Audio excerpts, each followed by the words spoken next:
থেকে সে যে স্টেজে এসে খাজা বাবার নামে গান গায়, বড় পীরের নামে গান গায়, বান্ডারির নামে গান গায়, এইগুলি ইসলাম হতে পারে না, এইগুলি হচ্ছে শয়তানি। কথা বলেন ঠিক না বেঠিক?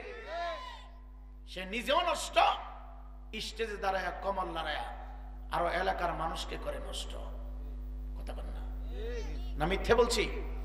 এমন অবস্থা যদি হয়, আপনি মুসলিম হিসাবে পা থেকে জুতা খুলে তার গালে মারবেন। কিরে শয়তান, তুই ঘরে থাকার কথা, তুই স্টেজ উঠলি কি লিগা? এটা কোন ইসলাম? এটা কোন ধর্ম? আবার নাম দিছে উরুসের ভিত্তি মুবারক। উরুস মুবারক নাম দিয়ে বেড়া বিড়ি বারাকেরা গান গাওয়া, এটা ইসলাম হতে পারে না। এটা ইসলামটাকে ধ্বংস করার জন্য এগুলি শুরু হয়েছে। তো আমি যেইগুলো বলতে চাচ্ছি, যেই কথাগুলো বলতে চাচ্ছি, আপনার মনে রাখবেন, একজন আলেম হতে গেলে নুরানি ক্লাস থেকে শুরু করে কম পক্ষে থাকে 16 থেকে 17 বছর পর্যন্ত মাদ্রাসায় পড়াশোনা করা লাগে। 16-17 বছর পড়াশোনা করার পরে তারপরে স্টেজে এসে কথা বলতে হয়, তাকে বলে আলেম। যেমন আপনাদের ইমাম সাহেব দাওরা হাদিস কমপ্লিট করেছে, 12 বছর লাগছে। 12 বছর পড়াশোনা করছে, দাওরা হাদিস কমপ্লিট। তার পূর্বের সরকার যেটাকে মাস্টার্স সমমান সম্মাননা দিয়েছিল। তো একজন ছেলে 1 থেকে একবারে মাস্টার্স পর্যন্ত পড়াশোনা কইরা, এই লোকটা কোনো কিছু জানে না। আর যেই মানুষটা স্কুলের বারান্দা হয়ে গেছে না, এই মানুষটা বুঝি জানে। কথা বল না? ডাক্তারি করতে গেলে কি বাংলা বই পড়ে কি ডাক্তার হয় না সমস্ত পড়াশোনা করার পরে ডাক্তার হয়? কথা বল না? একজন আলেম একটা কিতাব লিখছে, এই কিতাব পড়ে কি আপনি মৌলবি ধরবেন না? সমস্ত কিছু আপনাকে জানতে হবে, বুঝতে হবে। আরে তাকবীর, আরে রিসালাত, আয় না অসুবিধা নেই, আলহামদুলিল্লাহ, এটাই তো ভালোবাসা। আপনাদের উত্তর অঞ্চলের কেদি সন্তান আমার ভাই অত্যন্ত ভালো মানের আলেম এবং একজন দক্ষ শিক্ষক। যেরকম মারহাবা, একজন আলেম এবং দক্ষ শিক্ষক, তরিকতের খাদেম মাওলানা রাসেল আহমেদ আল কাদরি। চিল্লা করেন না মারহাবা। উনি ওনারে চিনেন তো আপনারা? কথা বলেন না? ফুস্টারে কিন্তু নাম নাই, তারপরে চলে আসছে। এটাই ভালোবাসা। এটা কি ভালোবাসা? অহংকার মুক্ত। অহংকার কি? অহংকার থেকে মুক্ত। অহংকারী যদি হইতো, অহংকারের সাথে যদি যুক্ত হইতো যে আমার নাম নাই, আমি যা মুখে লেগে। যাই হোক, আমি যেই কথাটুকু বুঝাইতে চাচ্ছি, আপনারা যে বলেন যে বাউলরা সবকিছু জানে, একজন বাউলের নাম আমি বলি, বাউল মহারাজ। দেখবেন, আমি এতদিন জানতাম লোকটা খুব শিক্ষিত, লোকটা খুব জ্ঞানী, কিন্তু আমি আজ থেকে 10-12 দিন আগে তার গানের ভিতরে উনি ওনার জীবন ইতিহাস কইতেছে। আপনাদের ভুলটা ভাঙানোর জন্য আমি কথাটা বলছি। অনেক মানুষ, সমাজের অনেক ভাইয়েরা, অনেক বাবারা, অনেক মুসল্লি আছে, অনেক তরিকতের ভাই আছে, হুজুরদেরকে গালাগালি করে। হুজুরদেরকে দেখলে ভালো লাগে না তাদের কাছে। কয়েকগুলি শরীয়তের মূল্যেরা কি জানে? এই ভুলটা ভাঙার জন্য আমি বলছি। বাউল মহারাজ সরকার, তো উনি ওনার গানের ভিতরে জিন্দিগি বলতে চাইয়া উনি বলতেছে, আমি তো পড়াশোনা বেশি করতে পারি নাই, মাত্র ক্লাস 4 পর্যন্ত পড়াশোনা করছি। কোন পর্যন্ত? বাউলডারে চিনবেন, দেখবেন হে পাঞ্জাবিও পরে না, শার্টও পরে না, গেঞ্জিও পরে না, এক ধুতি কাপড় পরে। ধুতি লম্বা, কাপড় একটা গায়ে লাগা। হ্যাঁ খাইছি, যা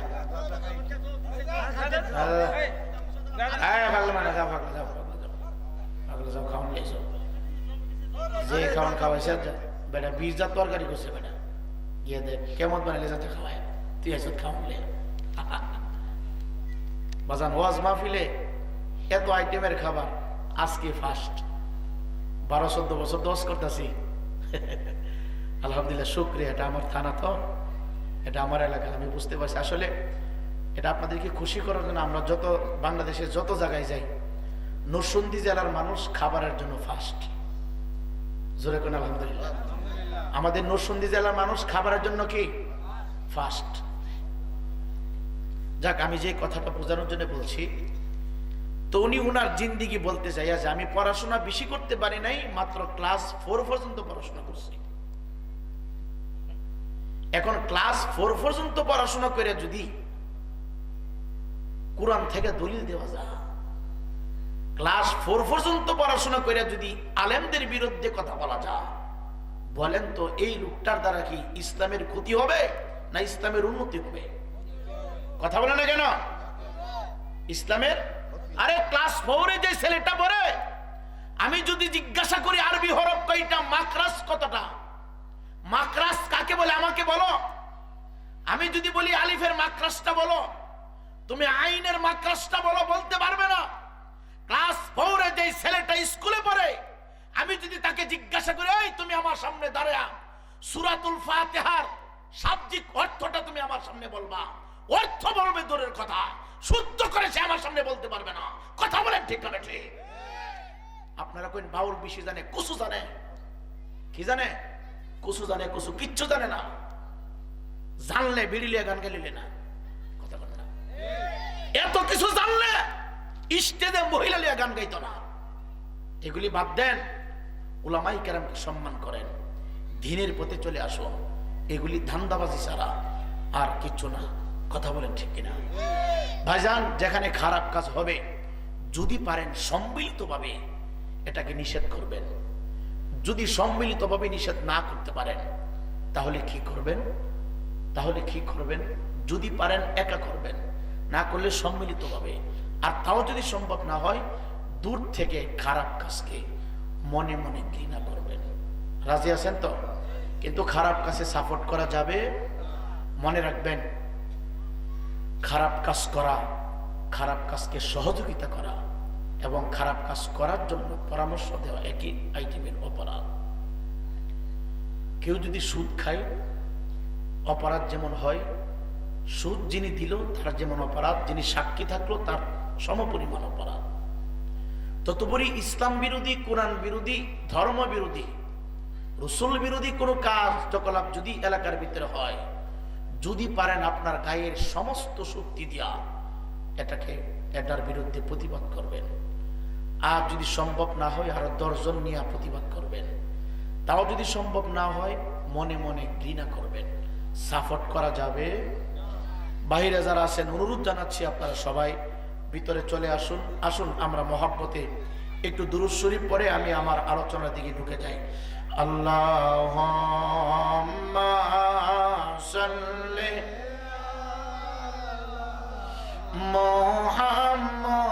মুহাম্মাদ ওয়া আলা সাইয়্যিদিনা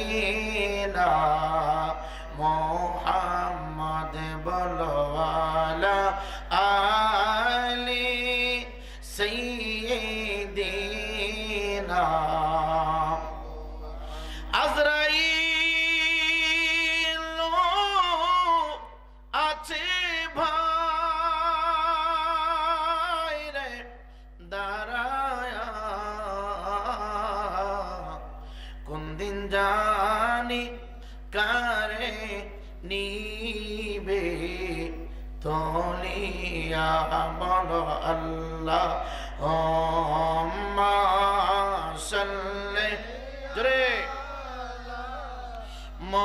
মুহাম্মাদ ওয়া আলা আলি সাইয়্যিদিনা। ইমানদার মুসলমান দাও তোমার পা 2 টাকা দাও রে যুবক। আমি আমির হোসেন রায়পুরি, আপনার অত্র অঞ্চলের কৃতি সন্তান বাবা। আমি আপনার এলাকার মানুষ, পার্শ্ববর্তী থানার মানুষ, ইমানদার মুসলমান বাবারা। আমি অদম গুনাহগার, যদি সময় পাইতাম এই পাহাড় পল দিয়ে যতটা পরিবার আছে বাবা, প্রত্যেকটা পরিবারের চৌকাঠের সামনে দাঁড়াইয়া আমি আমার যুবকগুলোর হাত ধরতাম, পা ধরতাম, আমি আমার মুরব্বী আব্বুদের হাত ধরতাম, পা ধরতাম, আর বলতাম বাবা রে, অন্তত কি আজকের দিনটার ভিতরে ঘরের ভিতরে তুমি বসে থাকবা না, চা হোস্টেলে দাঁড়ায় থাকবা না, রাস্তাঘাটে তুমি সময় নষ্ট করবা না। কেন কেন জানুনি? আল্লাহর কসম করে বলি, বাইরে দাঁড়ায় থাকলে যারা পরিমাণ কোন সওয়াব হবে না, দোকানপাটে সময় দিলে যারা পরিমাণ কোন নেকি হবে না। ঘরের ভিতরে নবীর পদ্ধতিতে তুমি যদি থাকতে পারো সওয়াব হতে পারে। আর এমনিতে তুমি যদি ফেসবুকটা চালায় সময় নষ্ট করো, যারা পরিমাণ কোন সওয়াব হবে না। ইমানদার মুসলমান বাবা, কেন তোমার দুইটা পায়ে ধরতাম, হাত ধরতাম জাননে? আল্লাহর কসম আমার নবী বলে গো, আমার কোন উম্মত যখন নেক কাজ করার জন্য ঘর থেকে বাহির হয়ে যায়, শুধু নেক কাজটা করবে নিয়ত করে ফেলে বাবা, মানুষ যখন অসুস্থ হয়ে যায় সুস্থ করার জন্য দ্রুত গতিতে তাকে ডাক্তারের পরামর্শ নেওয়া হয়, হাসপাতালে ভর্তি করানো হয়। ডাক্তার সাহেব যখন চিকিৎসা দিতে শুরু করে, ওষুধ যখন সেবন করতে শুরু করে বাবা, আস্তে আস্তে করে দেহ থেকে বেমারটা তেমন হয়ে যায়, আস্তে আস্তে করে মানুষটা সুস্থ হয়ে যায়। আমরা পাহাড়ফুলদি গ্রামের ভিতরে আমি আমির হোসেন রায়পুরী সহ একজন মানুষকে বুকে হাত দিয়ে বলতে পারবেন না আমার নামার ভিতরে কোনো অপরাধ না গাই, আমি আমির হোসেন রায়পুরী গুনার সাথে যুক্ত, আপনারা সবাই গুনার সাথে যুক্ত। হয়তো আমি অন্যায় বেশি করেছি, আপনি হয়তো কম করেছেন, আমি হয়তো গুনাহের কাজ বেশি করেছি, আপনারা হয়তো আমার চাইতে অনেক কম করেছেন, কিন্তু একজন মানুষ বলতে পারবে না আমার ভিতরে কোনো গুনাহ নাই। অসুস্থ মানুষকে হাসপাতালে ভর্তি করলে যেমন ডাক্তার চিকিৎসা করলে সুস্থ হয়ে যায়, কোনো অপরাধী বান্দা যখন মসজিদের ভিতরে ঢুকে রে বাবা, কোনো অপরাধী বান্দা যখন আলেম ওলামার চেহারার দিকে তাকায়, কোনো অপরাধী বান্দা যখন মা বাবার চেহারার দিকে তাকায়, কোনো অপরাধী বান্দা যখন কোরআনের বয়ান শুনতে শুরু করে, যতক্ষণ পর্যন্ত প্যান্ডেলের নিচে বসে থাকবেন সুবহানাল্লাহ বলেন বানাই বলেন, আল্লাহু আকবার বলেন বানাই বলেন, দুরূদ শরীফ পড়েন বানাই পড়েন, আসমান থেকে টপ টপ করে বৃষ্টির ফোঁটা যেইভাবে জমিনটার উপরে পড়ে মাহফিলে বসে থাকলে আমার আপনার আমলনামা থেকে গুনাহগুলি সেইভাবে ঝরতে থাকে। চিৎকার দিয়ে বলেন সুবহানাল্লাহ। এই জন্য অনুরোধ কইরা বলে পাহাড়ফুলদি গ্রামের বাবা, কে কোন পার্টি করে আমি জানতে চাই না রে। দোকানে বসলে সব হবে না, রাস্তায় দাঁড়ায় থাকলে কোনো সব হবে না রে বাবা। এই এলাকার ভিতরে এমন কোনো মানুষ বাকি নাই যাদের আওলাদ অন্ধকার কবর করে নাই, এমন কোনো মানুষ বাকি নাই যাদের আওলাদ অন্ধকার কবর করে নাই। তুমি যখন মাহফিল শোনার জন্য বাবা ঘর থেকে নিয়ত করে বাহির হয়ে গেল, আমি একটা মাসালা তোমাদেরকে বলে যাব বাবা।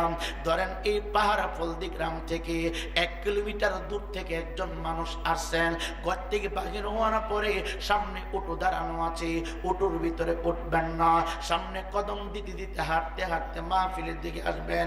ধরেন মাহফিলে যাইতে 1.5 কিলোমিটার সময়, মসজিদে যাইতে 1 কিলোমিটার হাঁটতে হবে, মসজিদে গেলে 15 মিনিট সময় হাঁটতে হবে। একটা দিনও মসজিদে যাওয়ার সময় উঠতে উঠবেন না, একটা দিনও মাহফিলে যাওয়ার সময় বাবা রিস্কায় চড়বেন না, উঠতে চড়বেন না, পা দিয়ে হাইটা হাইটা কোরআনের কথাগুলো শোনার জন্য যাবেন, জিকিরের মাহফিল অংশগ্রহণ করবেন, আপনি আপনার পীরের খানকার দিকে যাবেন। যতটা কদম দিবেন বাবা আমার আপনার নবী হায়াতুন নবী জিন্দা নবী বলে প্রত্যেকটা কদমে কদমে আমলনামা থেকে ফেরেশতারা একটি করে অপরাধ কেটে দিয়ে ওই বান্দার আমলনামার ভিতরে 10টা করে নেক ঢুকায় দেন। চিৎকার দিয়ে বলেন সুবহানাল্লাহ। যুবক ভাই, রাস্তায় দাঁড়াইয়া সময় নষ্ট করবা, ভাবতেছ সময় জবাব দিতে হবে না। ফেসবুক চালাইয়া সময় নষ্ট করবা, ভাবতেছ বলতেছো সময় তোমার জবাব দিতে হবে না। আমার আল্লাহ ইন্নাকা আনতাস সামিউল আলিম, আমার আল্লাহ ইন্নাল্লাহা আলা কুল্লি শাইইন কাদির, আমার আল্লাহ ইন্নাল্লাহা আলা কুল্লি শাইইন কাদির, আমার আল্লাহ আলিমুল গায়ব, আমার আল্লাহ আলিমুম বিদাতিস সুদূর। একটু আওয়াজ দিয়ে বলেন না সমস্ত ক্ষমতার মালিক কে? জোরে বলেন না কে? ইমানদার মুসলমান বাবারা, আল্লাহ দেখেন, আল্লাহ শুনেন, আল্লাহ অন্তরের খবর জানে রে। তারপর আমার আল্লাহ রাব্বুল আলামিন প্রত্যেকটা বান্দা বান্দির পিছনে পাহারাদার দিয়া রাখছে গো। আমার আল্লাহ বলেন কিরামান কাতিবিনা ইয়ালামুনা মা তাফআলুন। যুবক ভাই, পালানোর মতো কোনো সুযোগ নাই, ফাঁকি দেওয়ার মতো কোনো সুযোগ নাই।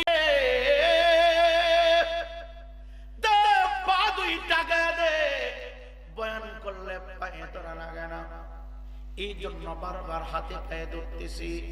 আমার আল্লাহ বলিয়া আইয়ুহাল্লাযীনা আমানু কু আনফুসাকুম ওয়া আহলিকুম নার। আল্লাহ কই ইমানদার নারীরা নিজের জাহান্নামের আগুন থেকে বাঁচাও, আরেকজনকে জাহান্নামের আগুন থেকে বাঁচাও। নিজের জাহান্নামের অগ্নিশিখা থেকে বাঁচাও, আরেকজনকে তুমি বাঁচাও।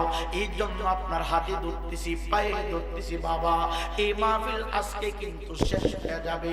আগামীকালকে পাহাড় ফুল দিতে এতগুলো আলেম আর আসবে না, ওয়াজ মাহফিল আসবে না রে বাবা। ওয়াজ মাহফিল গুলো হচ্ছে গুনাহ মাফের হাসপাতাল, ওয়াজ মাহফিল গুলো হচ্ছে গুনাহ মাফ করার হাসপাতাল। আপনার পীর ও মুর্শিদের দরবার আপনার জন্য গুনাহ মাফের হাসপাতাল, উলামায়ে কেরামের মজলিস গুনাহ মাফের হাসপাতাল, মাদ্রাসাগুলো গুনাহ মাফের হাসপাতাল, মসজিদগুলো গুনাহ মাফের হাসপাতাল। এ যুবক ভাই রে যুবক ভাই, অনুরোধ কইরা দেয়া যায়, আল্লাহ সমস্ত কিছু জানে, শুনে বুঝে, তারপর আমার আল্লাহ ডাক ডাক শুনো রে। আমি আল্লাহ প্রত্যেকটা বান্দার পিছনে পাহারাদার দিয়া রাখছি। গতকালকে তুমি মিথ্যা বলেছ, তোমার মেমোরিতে স্মরণ নাই। এক সপ্তাহ আগে তুমি ওজনে কম দিয়েছো, তোমার খেয়াল নাই। 15 দিন আগে দুধের ভিতরে পানি মিশ্রিত করছ, তোমার স্মরণ নাই। 1 মাস আগে তুমি অন্যায় করেছ, তোমার কিন্তু স্মরণ নাই। কিন্তু আমার আল্লাহ সমস্ত ক্ষমতার মালিক হওয়ার পরেও আমার আল্লাহ জানে আমার আল্লাহর বান্দা বড় ফাঁকিবাজ, আমার আল্লাহর বান্দা বড় চালাক। আমার আল্লাহর বান্দা আমরা হাসর ময়দানে বলবো, আল্লাহ শয়তানের জন্য মাহফিলে যাইতে পারে নাই, আল্লাহ শয়তানের জন্য মসজিদে যাইয়া সেজদা দিতে পারে নাই। তখন শয়তান কইবে, আল্লাহ এর জিনিস আমার দেখছেন, এই যে আমার উপর মিছা করতেছে, আমার লাগে বলে হ্যাঁ মাহফিলে যেতে পারছেন, এর জিজ্ঞাসা করেন আপনার বান্দারে আমারে দেখছেন। তখন আমরা তো দেখছি না। এই জন্য আল্লাহ আমাদেরকে জানাই দিছে, আলাম আহাদ ইলাইকুম ইয়া বানি আদম আল্লাহ তা'বুদুশ শাইতান।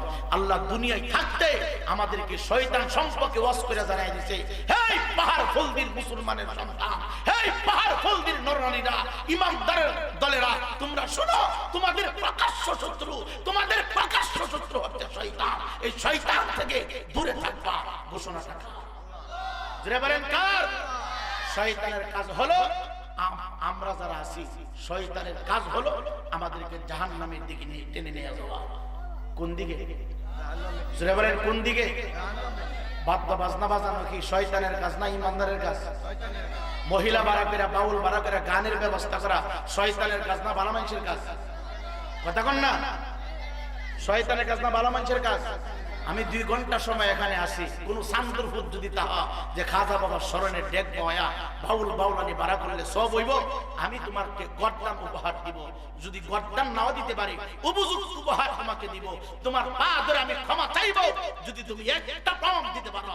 এই সিয়াসিস্তার হাদিস লাগবে না, আরবি কিতাব লাগবে না, উর্দু ফার্সি কিতাব লাগবে না, বাংলাও যদি কোথাও লেখা থাকে যে মহিলা বাড়া করলে বাউল বাড়া করলে সব হবে, নেক হবে, কবর আযাব মাফ হবে, আমি তোমাকে পুরস্কৃত করব। আর যদি না থাকে এইগুলি বানোয়াট